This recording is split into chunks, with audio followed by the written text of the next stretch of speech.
Miarabantsika rehetra amin'ny anaran'i Jesosy lay tompon'izao rehetra izao. Aza atakalo izao tontolo izao ny lanitra. Izay indray ry havana no lohatenin'ity vidéo manaraka ity.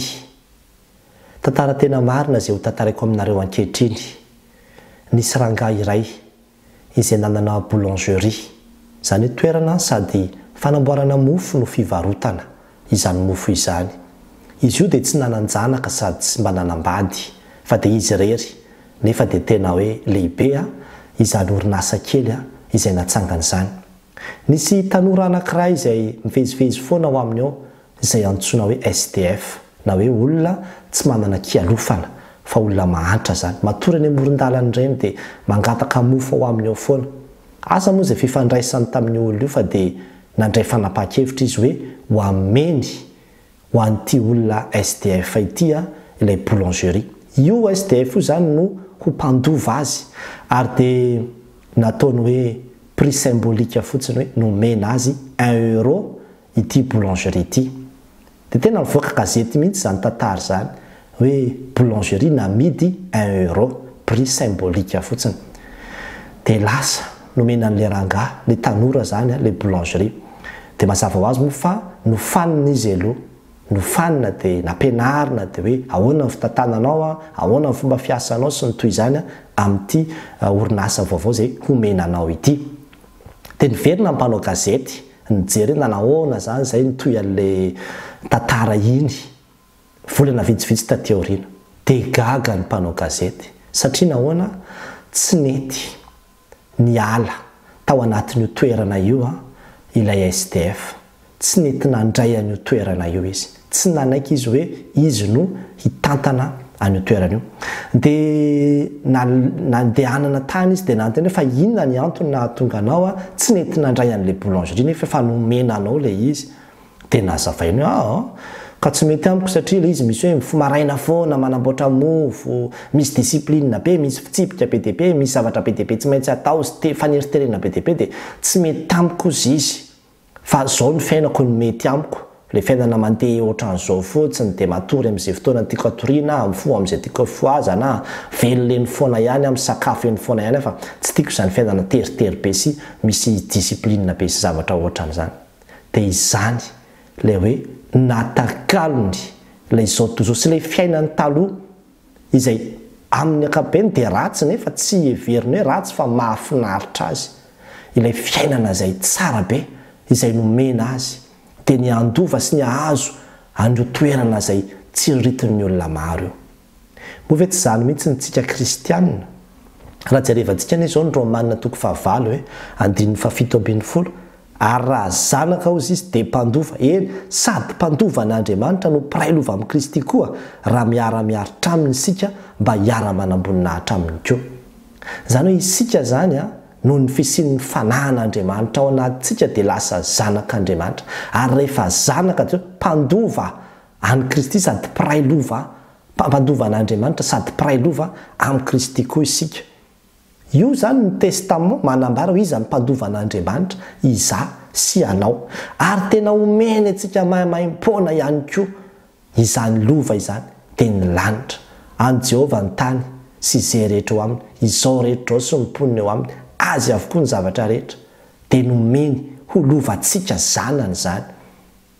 Dia izao nefa ny olana tsy ny olona rehetra akory ny vonina handray an'izany lova izany. Fa misy ihany ny olona ny hoe ny aleoko ilay fiainako io tany satria misy fepetra mantsy ilay izy eo amin'ny andinin'ny faraparany io. Toy izy manao hoe raha miara-miaritra aminy isika mba hiara-manam-boninahitra aminy koa. Izany hoe ilay fandovanao zany dia hoe manao vonina hiara-hiaritra aminy ve aloha ianao fa tsy tonga dia hoe hiazakazaka handova fotsiny ianao. Ilay fiaretana ny fakapanahy, fiaretana ny fanenjehana, ny fiaretana ny ady mafy. Ka nahatonga an'i Jesosy temotsy hoe hiety ny vavahady izy izay miditra makany amin'ny fiainana. Nahatonga an'i Jesosy temo manao hoe tsy maintsy mitondra azo fijaliana izay rehetra te hanaraka. Mafy ny lalana izay tsy maintsy andehanana kanefa dia tsy maintsy manakisafidy an'izany ianao manao hoe eny ary vonina hiditra amin'izany lalana tery sy vavahady kely izany vonina hiditra amin'izany satria izao za maniry hahazo an'io fiainana io, maniry hahazo an'io lanitra io. Be dia be ny teo any an-danitra fa tsy mahafoy an'izao tontolo izao, tsy mahafoy an'le fombafomba an'izao tontolo izao, le fiaina an'izao tontolo izao sy le filana eto amin'ity zao tontolo izao ity dia mamotsitra ny arena izay omen'Andriamanitra azy.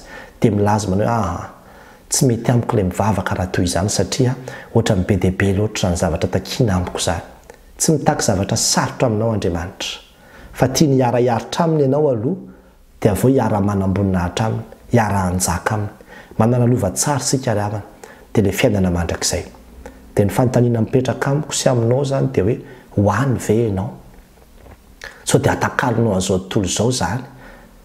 Fa raha ohatra ka hoany sika dia hozy izy manao hoe mila miara-miaritra aminy sika vao mara-manam-boninahitra aminy koa. Tena omen'Andriamanitra antsika izany, fa izy manao hoe izay maharitra hatramin'ny farany no vonjena. Tsy maintsy amin'ny faharitanareo izy no hahatananareo ny ainareo. Fa tena misy ady mafy ao, kanefa dia izay maharesy ozy izy no ataoko mpandova an'izany zavatra rehetrarehetra zany araka ny ambarany amin'ny apokalipsy. Dia hoy izaho tany am-piandohana hoe aza atakalo an'izao tontolo izao ny lanitra. Na dia misy aza ny fahoriana izay entintsika amin'ny maha-kristianina antsika, dia hozy izy ianao manao hoe ao amin'ny fiafaran'izao lalako izao dia misy voninahitra lehibe, misy fiainana mandrakizay, misy fahasoavana ngezabe izay miandry aho.